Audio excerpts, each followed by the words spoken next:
Após a explanação de Miramês, todos prosseguiram a viagem em silêncio e desceram na fazenda Riachuelo.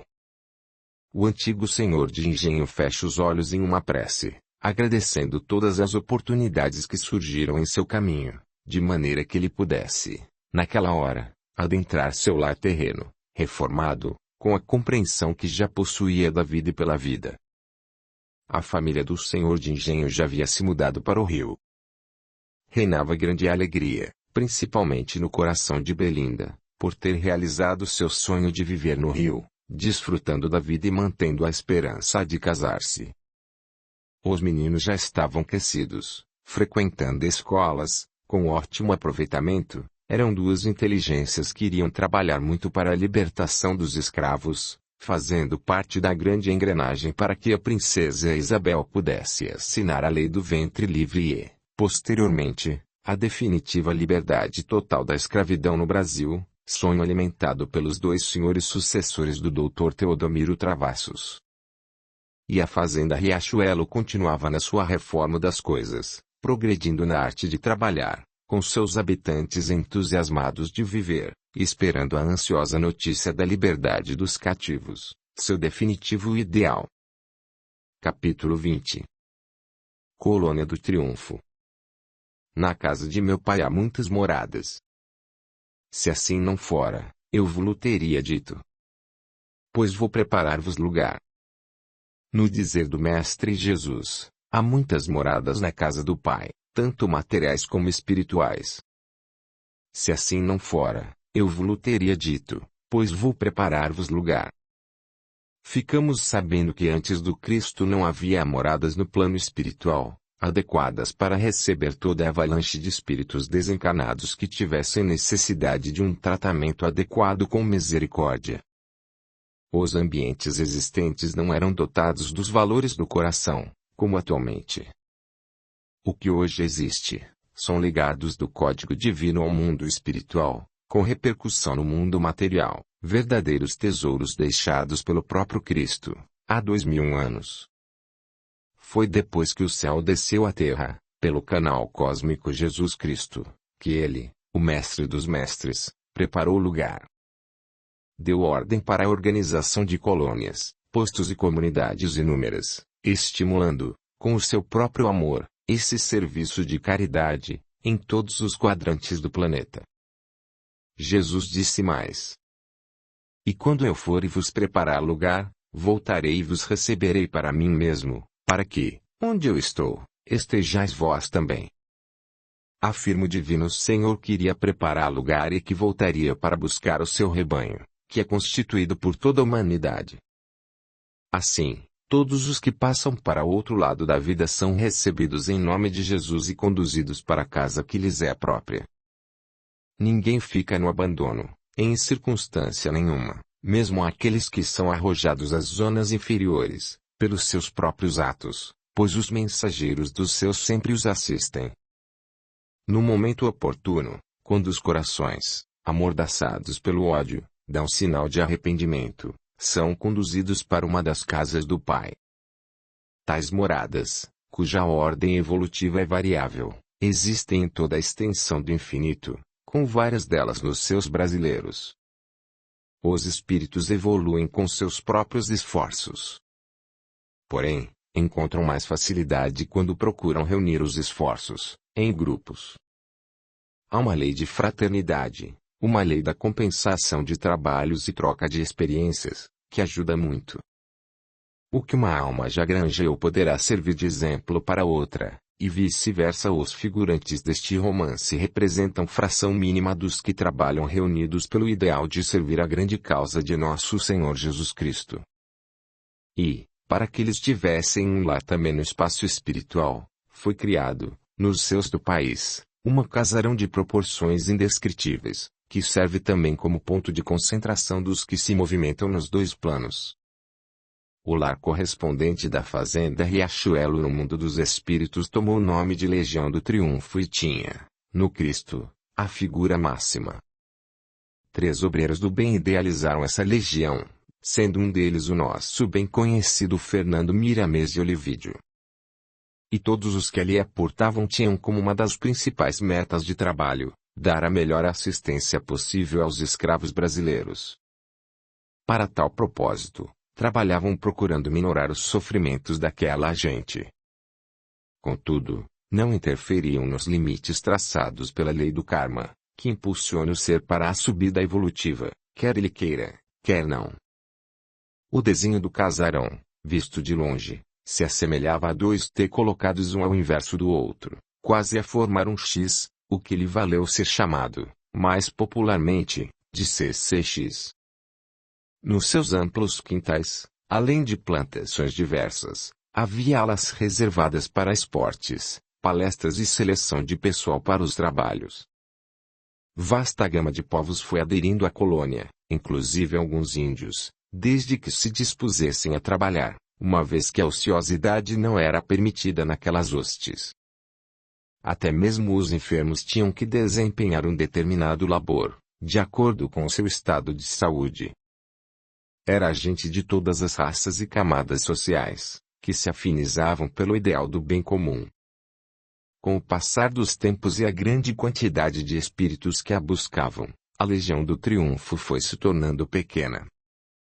Surgiu, então, a ideia de uma ampliação. Transformá-la em colônia. Fez-se, assim, o pedido ao plano maior.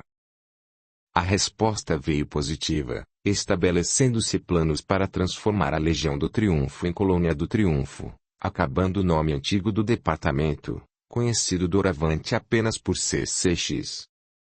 Espíritos especialistas desceram de esferas superiores. Traçaram planos, desenharam as plantas e prepararam o terreno. Ao todo, os engenheiros siderais eram 7. Um deles era o mentor Miramês, guia espiritual da fazenda Riachuelo e que se constituía em uma coluna pensante, a buscar o material necessário à construção do mais uma casa do pai. Os outros 6 eram de planos diferentes e somente por umas 2 vezes foram vistos pelos habitantes, mesmo assim, com muito sacrifício. Suas vibrações sutis tornavam-os invisíveis e foi necessária uma sessão de materialização, em um dos salões da Legião, para que pudessem ser vistos normalmente pelos trabalhadores. Isso porque somente alguns poucos se achavam em condições de sintonizar um plano tão elevado. Esses engenheiros, em seus trabalhos, estudaram minuciosamente as plantas da colônia em perspectiva, que era dividida em 7 partes, cada uma com um responsável direto. Depois apareceram outros espíritos superiores, que atravessaram os pórticos da Legião, transportando volumosa bagagem, espécies de câmeras cinematográficas, e outros aparelhos similares. Foram logo reconhecidos pelos colunas como os plasmadores de história. Seu trabalho consistia em plasmar em matéria sensibilíssima, toda a construção, como numa filmagem aperfeiçoada, legando aos arquivos da instituição as ocorrências todas da sua construção. Ao se apresentarem foram recebidos com euforia, mas, logo após, pediram licença para começar seus trabalhos, com desculpas de não poderem perder tempo. Os colunas riram com a atitude dos cinegrafistas, que conversavam muito entre si, mas sempre trabalhando. Miramês exultou, pois é dos que apreciam fazer várias coisas a um só tempo. Foi mostrado o local aos cinegrafistas. Era necessário que iniciassem as filmagens antes do começo das obras. Lá arrumaram suas máquinas em pontos estratégicos, num trabalho complicadíssimo, que requer conhecimentos de geografia, muita sensibilidade auditiva, intuição do momento exato de disparar, sem perda de tempo, e obedecendo às ordens de um diretor, captadas através de minúsculos aparelhos colocados no interior dos ouvidos. Na construção propriamente dita, em primeiro lugar se processa a limpeza do ambiente, por intermédio de desintegradores espirituais, para não retardar a fermentação da massa fluídica se mover na ampla região. Interligando os cinegrafistas, são instalados fios que só se tornam visíveis quando todo o sistema vibratório é ligado, deixando de existir ao se desligar a transmissão por volume de ondas. As ondas, por sua vez, eram formadas por uma projeção de forças magnéticas um tanto grosseiras e serviam de canal para microcélulas luminosas. No aparelho manual de cada cinegrafista, essas ondas imprimiam a filmagem, a partir do instante em que o cinegrafista recebesse a ordem do diretor. Se o trabalho das filmagens, num dado instante, carecesse de mais luz, havia um dispositivo que, a um leve toque, acendia um grande holofote giratório, com energia fornecida por um reator e aproveitada para aumentar a potência da própria máquina de plasmagem. Trabalho admirável aquele, realizado antes da chegada dos colunas que propiciava, a quantos o assistiam, lições sublimes e profundas da ciência, tecnologia, filosofia, geografia e história. O diretor, postado no alto, a tudo via, devido a um sistema de espelhos refletores, grampeados em hastes presas a um engenhoso dispositivo montado em seus ombros. Num dado instante ele fala, utilizando-se de um minúsculo aparelho fixado próximo aos seus lábios, ordenando a 2 dos cinegrafistas que mudassem suas objetivas para o BS quadrante sul.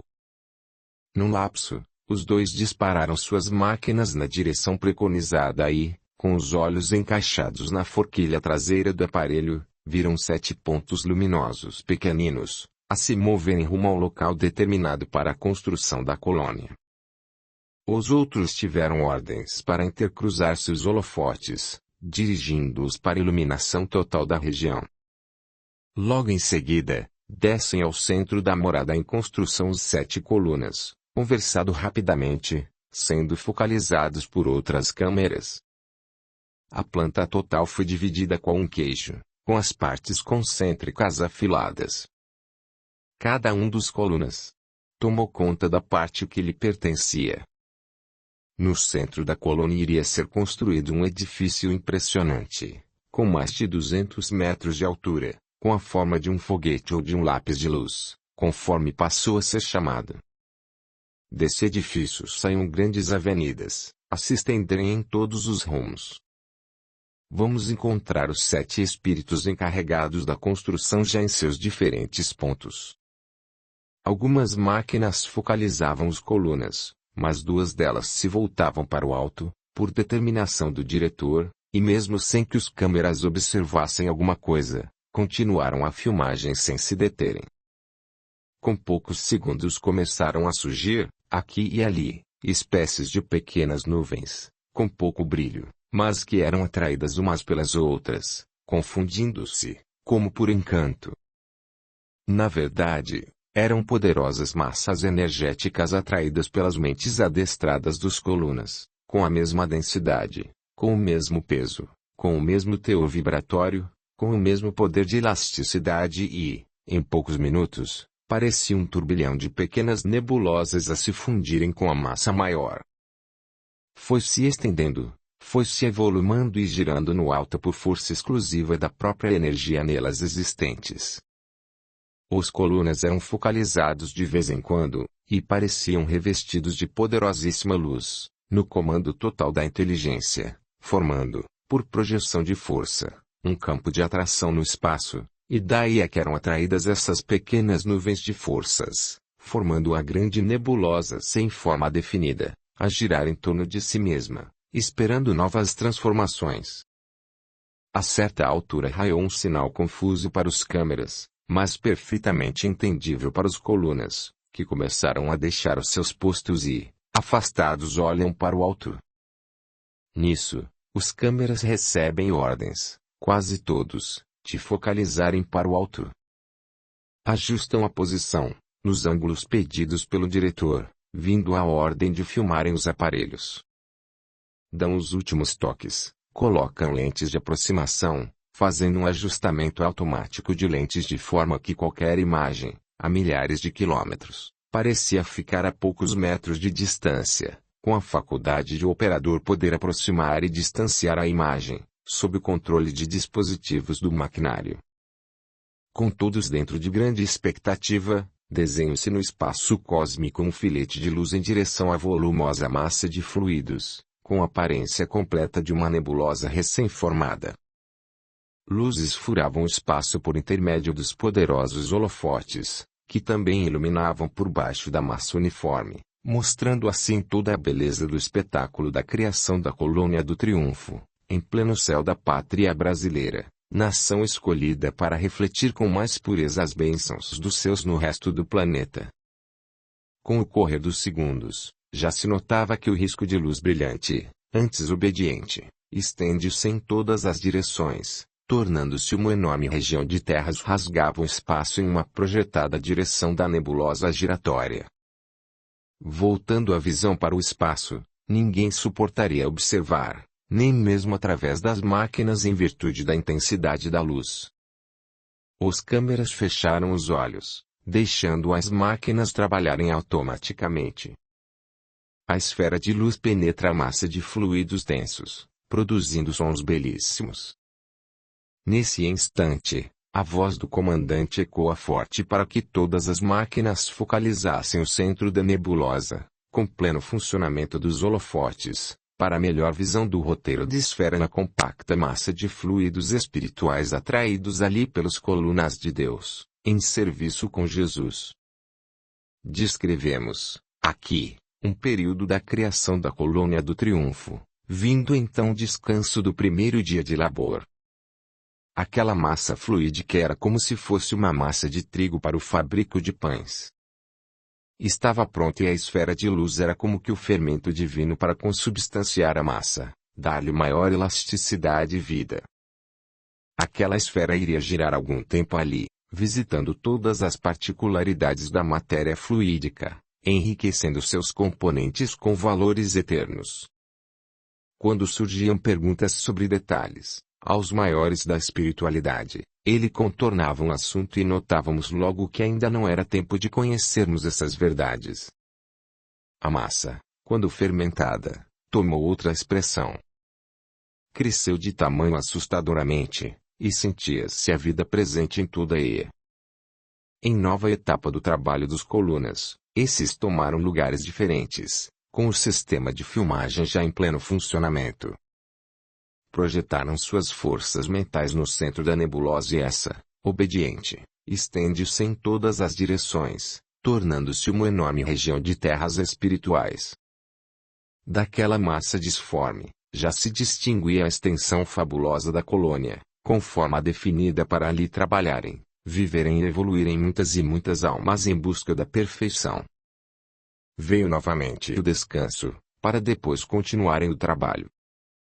A seguir, foram estruturadas as ruas, avenidas etc., tudo partindo do centro da colônia, e assim as fontes, sulcos no terreno por onde iriam passar os rios.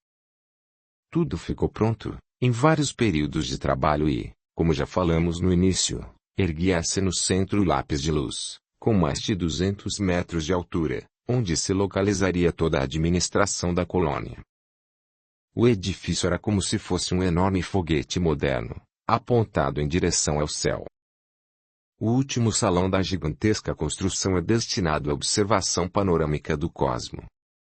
No afilamento do grande lápis foram instalados, por operários competentes, de outras esferas, aparelhos de alta sensibilidade, de maneira que se pudesse captar em 180 graus, os céus, e projetar na grande tela côncava a imagem focalizada. Ali também funcionaria a biblioteca, com mais ou menos 1 bilhão de volumes para todos os estudantes de boa vontade. É, de fato, um imponente edifício, no centro da praça, onde se ergue majestoso e soberano como se estivesse indicando aos transeuntes as outras moradas do Pai. Na parte exterior do grande prédio funcionam grandes elevadores, a deslizarem suavemente, deixando o pessoal aqui e ali. No primeiro andar ficou centralizado tudo o que se refere à assistência social. Ali se encontram informações das mais perfeitas, com um fichário completo para consultas. Graças a essa organização, a colônia tem prestado relevantes serviços de caridade.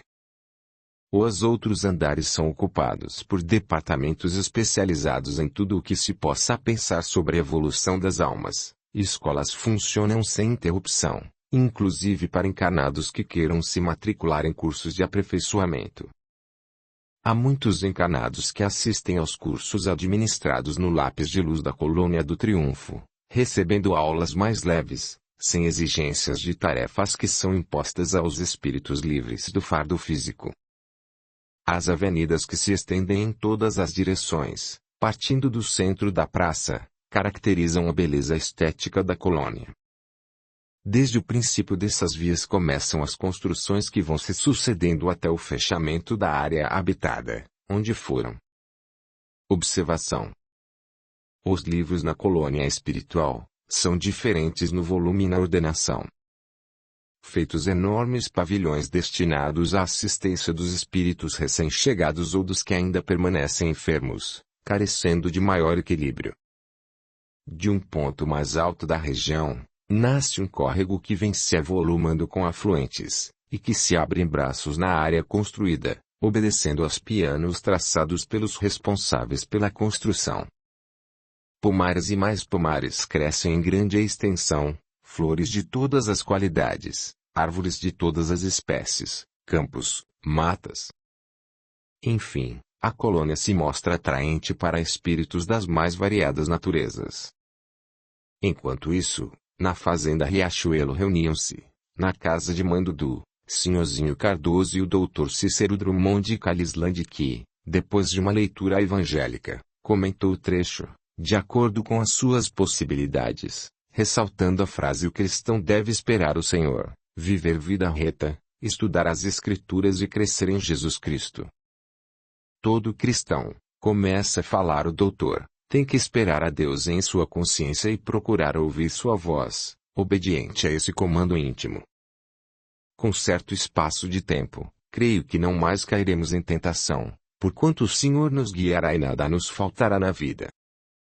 Para que o Senhor nasça em nós, é necessário que sejamos obedientes às suas leis, explicadas por Jesus e desenvolvidas pelos apóstolos. Com esse esforço, nossa alma começará a ouvir e obedecer à vontade de Deus, atendendo ao impulso do coração. Pedro continua dizendo: viver vida reta.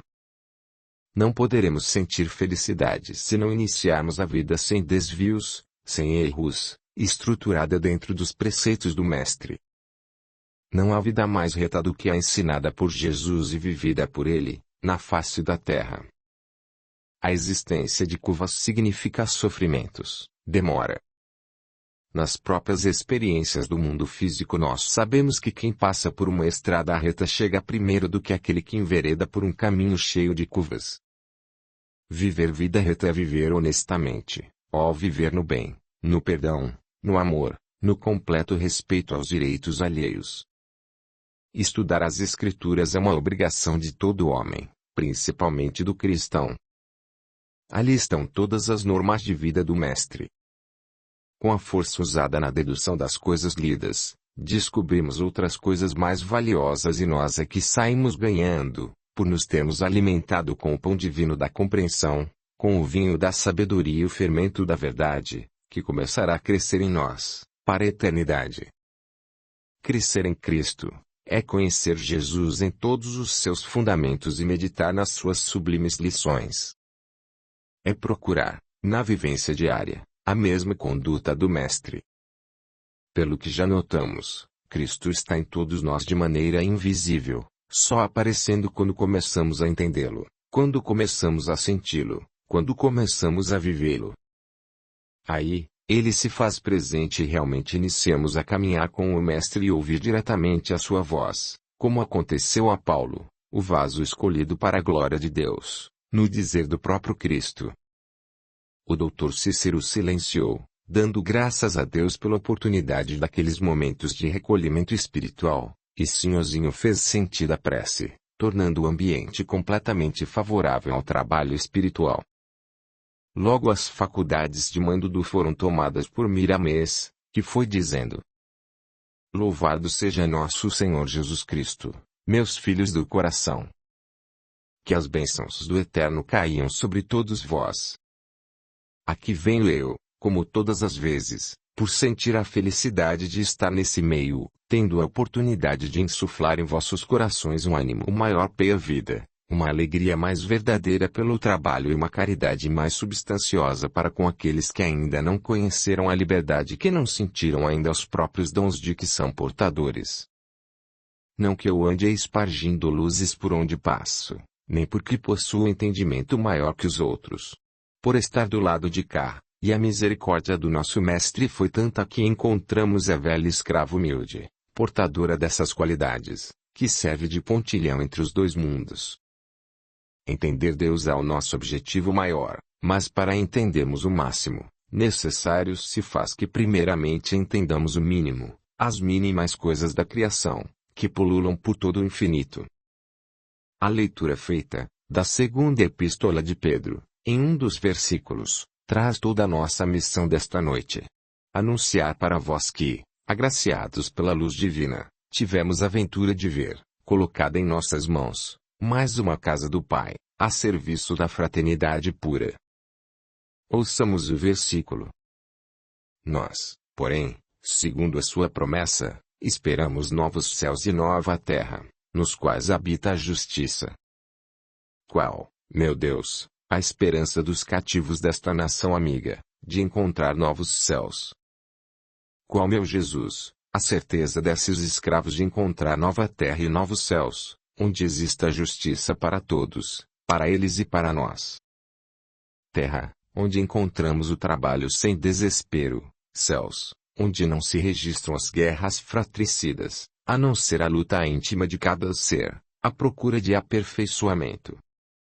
Terra, onde os campos não retardam as colheitas, por faltarem as condições climáticas necessárias, porque lá não faltará a chuva e o vento, o sol e as bênçãos de Deus para o bom trabalhador, céus, que não deixam nunca de ouvir o lamento da terra, através de seus emissários, terra que fundamenta as suas aspirações no mais alto grau de justiça, dando a todos oportunidades compatíveis com seu adiantamento espiritual. Céus, que derramam bênçãos, em todos, por igual, de forma que um sente felicidade quando vê o outro receber mais, por direito.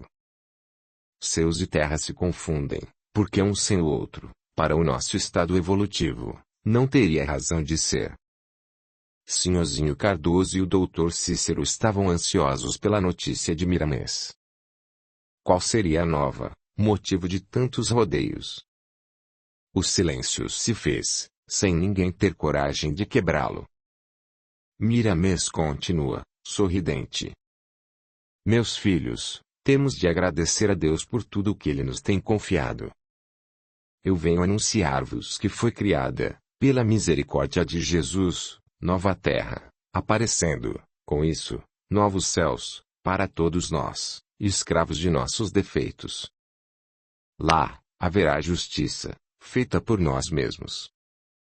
Lá, encontraremos motivos para melhorar mais.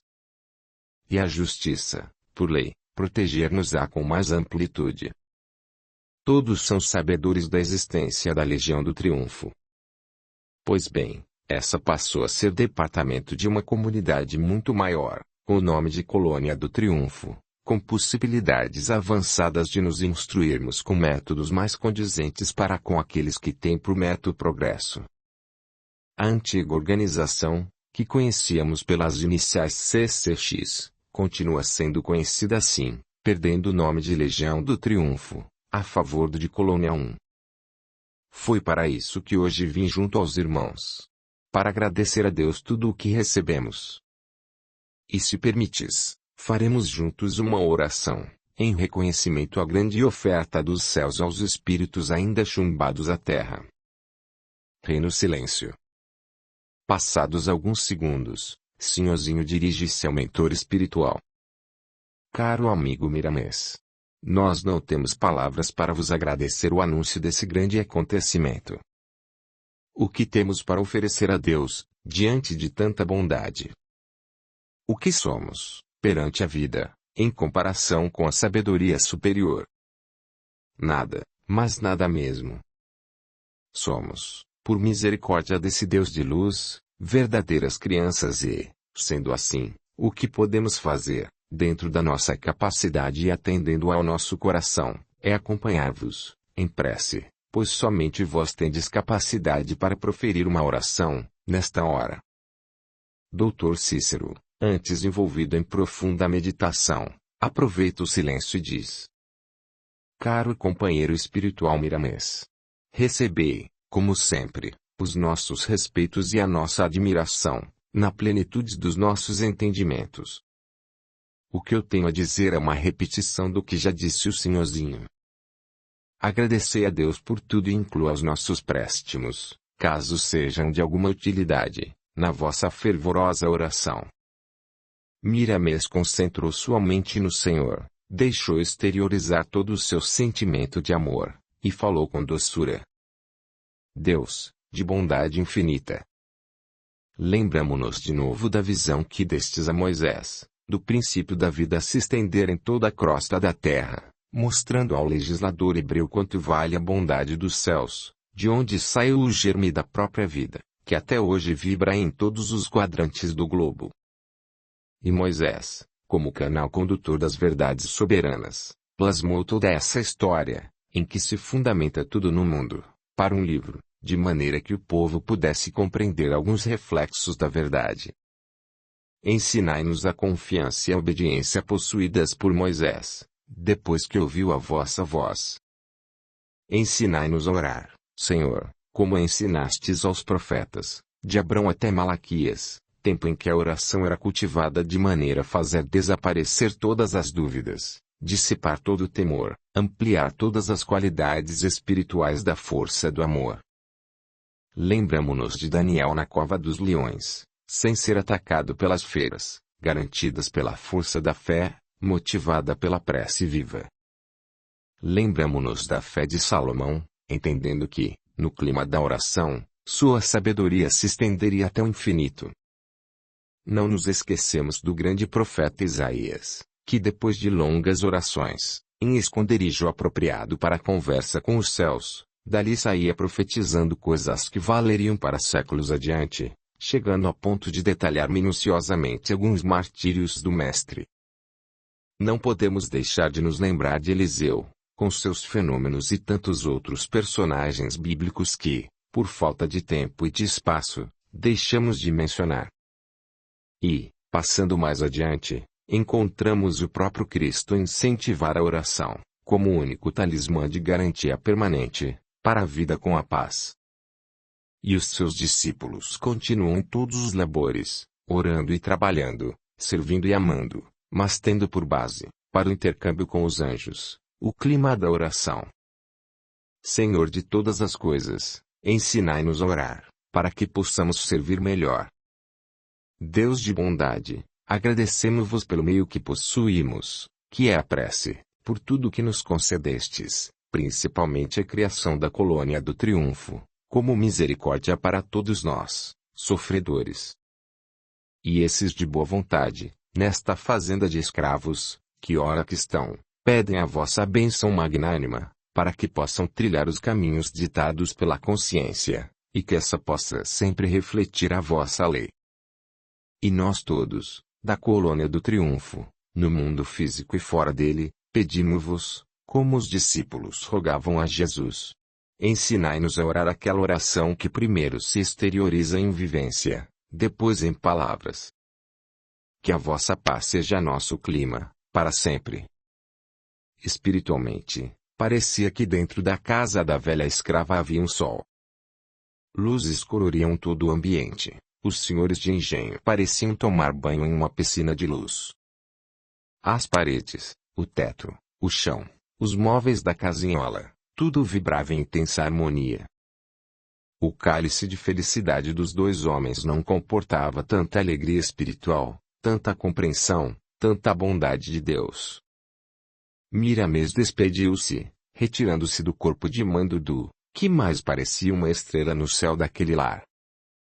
Dezenas de entidades espirituais haviam se reunido para a grande festa da noite, todos abraçaram Miramês, como leal servidor de Jesus Cristo.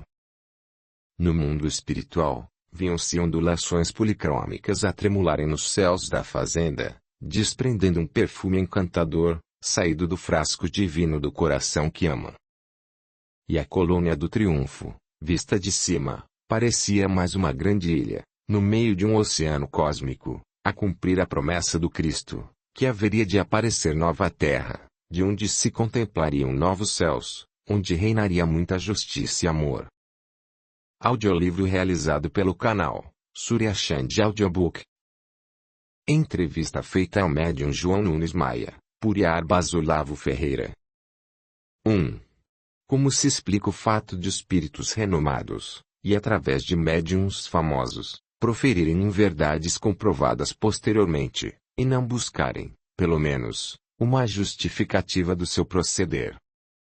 Não é do nosso feitio julgar a ninguém, nem médiuns, nem espíritos, pelos quais temos muita admiração e respeito. Tanto os médiuns, meu filho, famosos, como dizeis, quanto os espíritos comunicantes na Terra, são almas em faixas diferentes, mas falíveis, todos os dois. De fato, existem inúmeras contradições entre os escritos dos grandes médiuns. Isso se explica pelo fato de que cada um escreve para uma gama de leitores diferentes. No entanto, poderemos notar que no fundo de todos os escritos o primordial objetivo é o de melhorar a alma, induzindo-a para o verdadeiro bem. A transmissão mediúnica é muito mais difícil do que pensais. A filtragem das mensagens varia, de médium para médium, e no caso de profecias, somente as dos grandes são divulgadas. Caso que ocorre, igualmente, na ciência e na filosofia. Quanto ao fato de escreverem verdades, não vos preocupeis muito, porque somente o certo ficará de pé. A vida doutrinária do Espiritismo está prestes a sofrer uma grande reforma. Como acontece com todas as coisas. Ou não credes no progresso? Centenas de livros espíritas vão deixar de circular, por estarem incompatíveis com o avanço científico e a expansão filosófica da nova geração. Isso, para muitos, será um escândalo. Mas, como ele é necessário, a sua presença é infalível. Quanto a não haver justificativa feita por eles, a vaidade os impede, por já estarem qualificados dentre os grandes, e a falta de humildade verdadeira grita mais alto que o bom senso. E talvez seja melhor assim, porque muitos não estão preparados para ouvir uma retificação. Poderão perder a confiança. Que seja cega, no entanto, está servindo de óleo divino que, de qualquer forma, sustenta o motor da vida. 2. Um espírito bem-intencionado, de acordo com seu ponto de vista, seria ou não induzido a retificar um erro anteriormente cometido? Nem sempre isso é o certo. Se os homens, por exemplo, intentassem voltar atrás, sempre, após cometido um erro, estariam retardando a sua marcha evolutiva. Consertar as coisas é tarefa muito difícil, que nem sempre se processa consoante o que julgamos. Há erros, por exemplo, que só vêm a ser corrigidos em uma outra encarnação, obedecendo a um esquema perfeito e não de todo por nós compreendido, atualmente. 3. Porque ainda não verificamos nenhum exemplo de instrutor espiritual que venha concordar que esteve, em algum tempo, alimentando ideias falsas. Em muitos casos, as aparências são necessárias. Depende muito do estado evolutivo de cada criatura. A verdade, em toda a criação, obedece à relatividade. Sendo assim, uma ideia que seja falsa para uma criatura, pode ser verdadeira para outra. A retificação está entregue ao tempo, e os próprios homens servirão de instrumentos para que ela se processe. Há bilhões de almas, encarnadas e desencarnadas, vivendo na atmosfera terrestre. Cada uma delas vibra em uma faixa diferente, procurando assimilar apenas aquilo que está ao alcance de sua evolução. Tudo, meu filho, se encadeia de acordo com a vontade de Deus. Se gostais das coisas mais puras, construí vosso império interior, deixando que os outros façam o que podem e devem fazer. 4. Que pensa da ideia que admite que Jesus possui um corpo fluídico? Prefiro ficar no meio. Estudar as duas teorias, considerando que de ambas poderemos tirar muita coisa boa, edificante. A ciência de hoje, por exemplo, já constata que todo corpo físico é o agregado de fluidos, e que todo fluido é o agregado de partículas preliminarmente livres, da própria matéria. O que já escrevemos dá margem para que se conclua e se justifique a existência de várias teorias, em uma mesma fé. 5. Acha que Jesus sofreu, moral ou fisicamente? Quem já leu o Livro dos Espíritos, conhece esta resposta, quando o instrutor espiritual se refere aos espíritos puros. 6. Alguns outros afiançam que Jesus teve uma evolução reta. Você está de acordo com eles? Estamos de acordo. Achamos que todas as almas têm evolução reta, pois todos somos iguais, saídos de um mesmo Pai, justo e bom. O que a ignorância julga ser curva, aos olhos do planejamento sideral constitui pura reta. Sendo Deus onisciência total, a inteligência suprema, certamente não iria esquematizar curvas para o roteiro evolutivo dos espíritos. O que ocorre com um, passa com todos, em variados processos, mas com equivalência, que sempre escapa ao nosso falho raciocínio. Pureza é sinônimo de evolução, em todos os campos da vida. Pureza, somente se processa com o tempo, com sacrifícios. Uma criança, por exemplo, que do jardim da infância chega ao curso superior, teria passado por curvas. Existem outros meios, no mundo, de se instruir, que não sejam esses. Se a aprendizado é curva, o que seria a reta? Os puros que nos desculpem, mas ninguém evolui sem errar. 7. Se Jesus não sofreu, qual a vantagem que ele demonstrou, em sua missão? A vantagem é o roteiro luminoso e inconfundível que ele nos legou. Por outro lado, notamos, no seu proceder, o interesse em fazer com que se cumprissem as escrituras do Velho Testamento, a fim de que melhor o aceitassem. Se Jesus passou por algum sofrimento, sua interpretação escapa, completamente, aos nossos dicionários, requerendo compreensões ainda por vir. 8. Que relação existe entre moral e mediunidade? Nenhuma. No tocante à sua existência. Todos os homens carregam, em si, em estado de germe, todas as faculdades existentes. Todavia, a moral evangélica aprimora o intercâmbio entre as almas, encarnadas e desencarnadas, fazendo com que se cumpra um velho aforismo. Na proporção em que sou, o que é meu me vem pela lei de atração. Se o médium espírita tem uma moral duvidosa, com tendências para a subversão, a calúnia, a mentira, a falsidade, o orgulho, o ciúme, luxúria, a vingança, claro e justa que, pela afinidade, espíritos desses mesmos sentimentos dele se aproximem, com frequência. Mas, mesmo assim, de vez em quando ele se comunica com espíritos mais ou menos elevados, como também acontece que médiuns de alta moral cristã se comuniquem com espíritos zombeteiros, ou com os chamados pseudo-sábios. No ambiente da Terra, ninguém se livra disso. 9. Porque os maiores fenômenos mediúnicos ocorrem, quase sempre, tendo como médiuns pessoas de moral duvidosa, consoante os preceitos gerais. Isso é somente nas vistas dos homens. Aqueles que se acham mais puros não suportariam nem a 10ª parte das torturas morais a que esses médiuns são submetidos, através de calúnias, do avanço das trevas, para que eles se percam. Os escolhidos para tais fenômenos são os melhores para os mesmos. Quem os julgar fracassados estará completamente enganado. Eles estão fazendo o que devem e podem.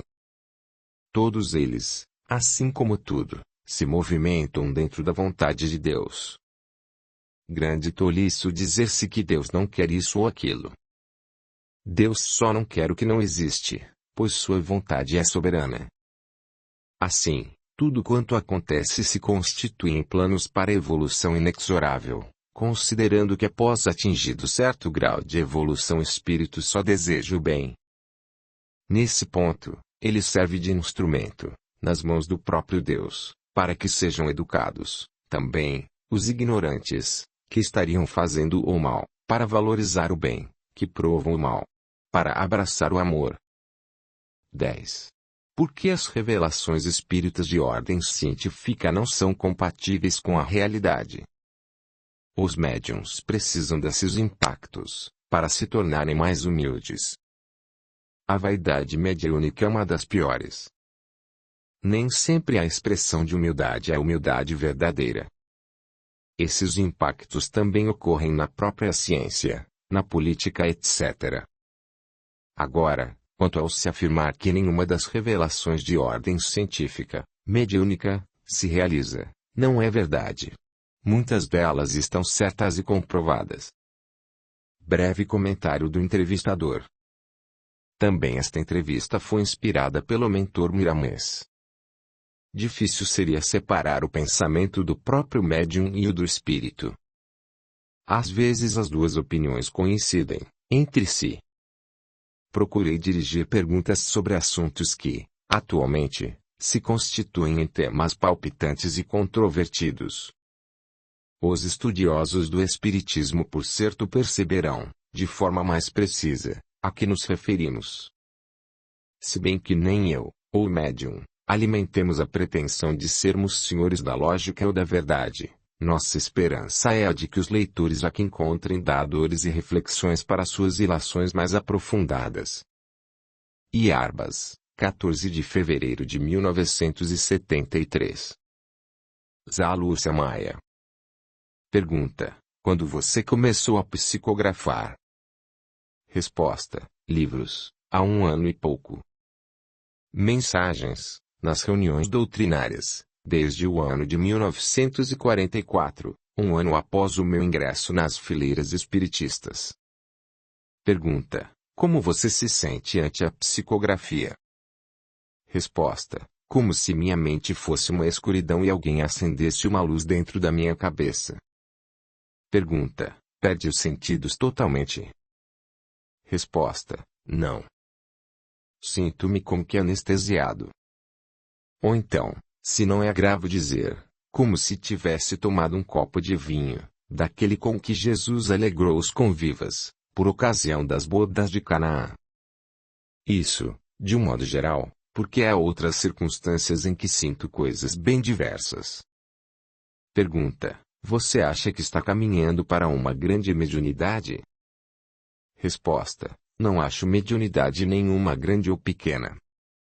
Todos os nossos deveres na Terra são compatíveis com as nossas forças. Os seus não colocam fardos pesados em ombros frágeis. Assim sendo, somente se carrega o que se suporta. E carregando o que se suporta, nada é grande, nem pequeno. É o que é. Pergunta: por que os médiuns de maior expressão no mundo, quando se aproximam um do outro, começam a discordar entre si, fazendo declarações ofensivas, reciprocamente? Não é entre eles que deveria haver maior compreensão? Resposta: acho que sim. No entanto, até mesmo entre os discípulos de Jesus, relatam os evangelhos, houve discordâncias e discussões.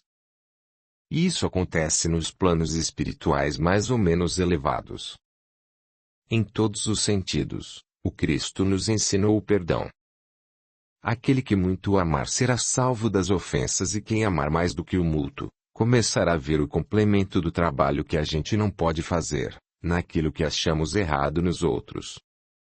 Pergunta: você acha que Allan Kardec está reencarnado, para dar continuidade à doutrina espírita, como relata o Espírito Zé ao mestre de Lyon? Resposta: se Jesus achar necessário, com certeza enviará o nosso querido codificador. Mas até então não surgiu nenhum indício que nos fizesse sentir aquela inteligência, irmanada com o coração, em grandes proporções. E se porventura estiver por aí, esperando o Estala de Vieira, todos haverão de reconhecê-lo, como sendo um sol espiritual para o 3º milênio.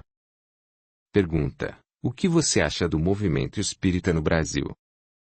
Resposta: Até o fim do século o espiritismo será a maior religião desse país.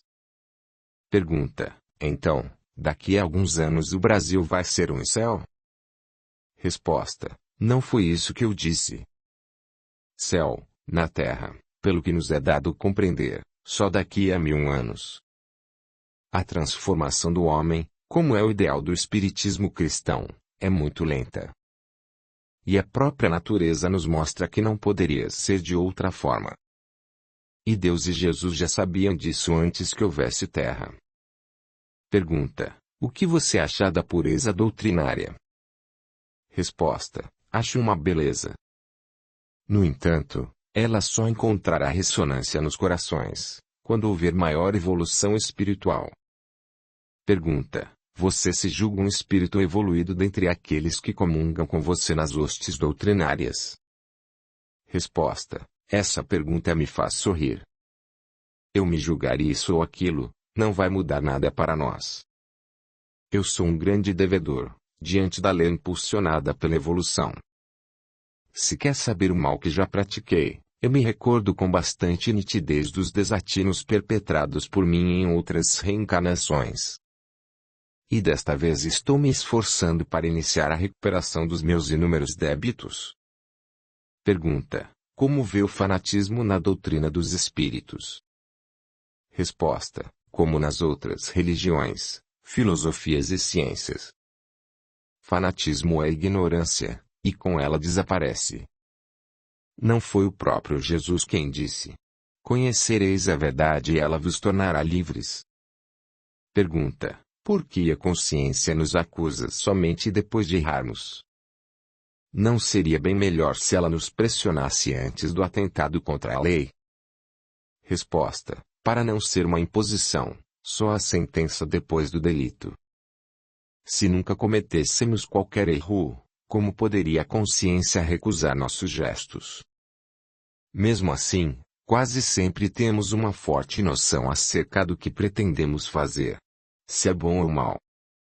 Pergunta: você se acha um homem bom?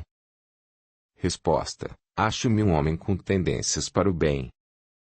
Pergunta: o que você acha da campanha do livro espírita gratuito? Resposta: um trabalho fabuloso, pois leva o livro espírita a lugares de difícil acesso. É a mensagem do Cristo, penetrando em todos os rincões do país, preparando essa gente para o terceiro milênio. Pergunta: você já fez viagem astral, consciente? Resposta: algumas vezes. Pergunta: é fácil sair do corpo físico, sem estar dormindo? Resposta: não. E dentre as práticas de ordem espiritual, essa se constitui numa das mais perigosas e um tanto difícil, principalmente quando não é espontânea. Pergunta: o que aumenta ou diminui, no ser humano, para sair ou não em viagem astral, consciente? Resposta: a viagem astral consciente é também um dos inúmeros dons que o ser humano possui, mais ou menos desenvolvido, e pessoas há que nascem com ele em pleno fulgor. Outras, carecem de muito exercício, que às vezes leva toda uma existência. E outras carecem ainda de muitas existências, praticando. De qualquer forma, em qualquer caso, representa uma conquista da alma. Pergunta: a falta de prática faz com que as pessoas que já possuem esse dom o percam? Resposta: nada se perde, quanto mais em se tratando de coisas espirituais. Pergunta: então não é um dom que todos possuem? Resposta: por que não? Há dons em germe, em nós, que somente daqui a séculos ou milênios começarão a se desabrochar. Pergunta: qual é o método usado pela natureza para fazer-nos esquecer o que nos ocorreu durante o sono, não sendo viagem astral consciente? Resposta: para ilustrarmos o assunto com mais simplicidade, podemos assim entender. Quando estamos em uma sala separada de outra por uma porta hermeticamente fechada, as pessoas que conversam de um lado, não percebem a conversa dos que se encontram do outro lado. Assim acontece quando dá saída do espírito durante o sono. Em viagem astral consciente, A porta que divide as duas salas fica mais ou menos aberta, enquanto no desdobramento inconsciente, podemos dizer que a porta que separa o espírito do corpo se encontra fechada. As recordações que porventura tenhamos, nesse caso, serão confusas, qual se ouvíssemos conversas através de portas fechadas, quando não se ouve bem. Pergunta: qual é a maior missão do Espiritismo na Terra? Resposta: reformar o homem. Pergunta: e quando isso se dará? Resposta: talvez na entrada do 4º milênio, porque todo o terceiro deverá ser de regeneração e preparo para o reino de Deus, na face da terra. Pergunta: esse plano, elaborado para a espiritualização do homem, não pode falhar? Resposta: não. Os planos de Deus nunca falham. Mesmo a demora não pode ser tomada como tal, porquanto já estava prevista. Pergunta: você não acha que o mundo está regredindo moralmente? Resposta: acho que ele está evoluindo, normalmente, sem nenhuma perda. A impressão que temos de regressão é por não entendermos os processos usados por Deus, em nosso benefício. Pergunta: mas as guerras, as pestes, e a fome que campeiam em todo o mundo? Que diz a respeito? Resposta: leia um pouco a história universal, que esconde muita realidade, e concordará conosco. Tudo isso que você pensa ser ruim para a humanidade, significa, também, processo evolutivo. Veja, por exemplo, o Coliseu de Roma. As mesmas multidões que ali se divertiam, observando chacinas, hoje frequentam os campos de futebol, no mundo todo. Pergunta: e o resto? Resposta: também evolui muito. Tanto que hoje quem tem mais medo da guerra são os grandes, devido à corrida evolutiva, no aperfeiçoamento do instrumento de matança. Qual país queria lançar um foguete balístico caríssimo, em um acampamento de soldados? O foguete seria dirigido, por controle remoto, exatamente para um alvo mais importante. O quartel-general, procurando sempre os pontos-chave da economia intelectual e física. Pergunta: mas e essa falta de moral, como que uma regressão do ser humano para o animal? Resposta: o que você julga ser regressão e que agora está aflorando na massa humana, estava por dentro. Era muito pior. Agora, estão saindo as mazelas, para que o coração se liberte, tomando-se livre das impurezas. Pergunta: mas não parece que os puros estão se sujando com esse processo? Resposta: quem é puro, nunca se suja com as mazelas alheias. O diamante é sempre pedra preciosa, mesmo dentro de um lameiro. Pergunta: muitos falam que o mundo está para acabar e que isso se dará no fim deste século. É verdade?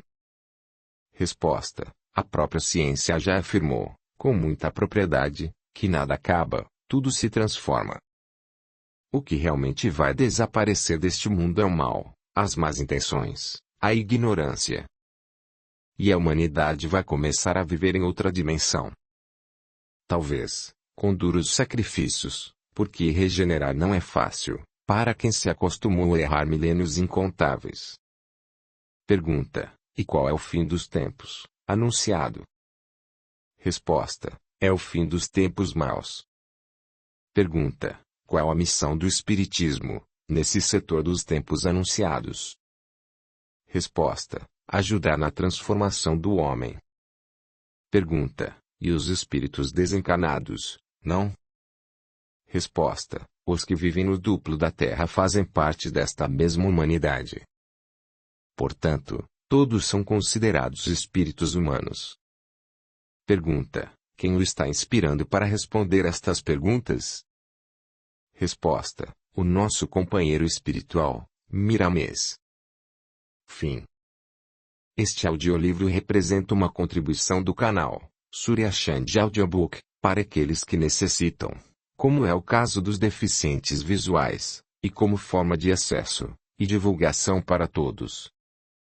Se inscreva, ative o sininho, e clique em todas para receber as notificações de novos audiolivros. Deixe o seu gostei, o seu comentário, e compartilhe. O seu apoio ajuda o canal a crescer. A gratidão é o caminho da evolução. Torne-se membro do canal, e dê o seu apoio ao trabalho realizado com muito carinho para você. Lembre-se de valorizar e reconhecer o trabalho do autor, adquirindo suas obras. Venha para o nosso grupo no Telegram. Veja o link na descrição do vídeo.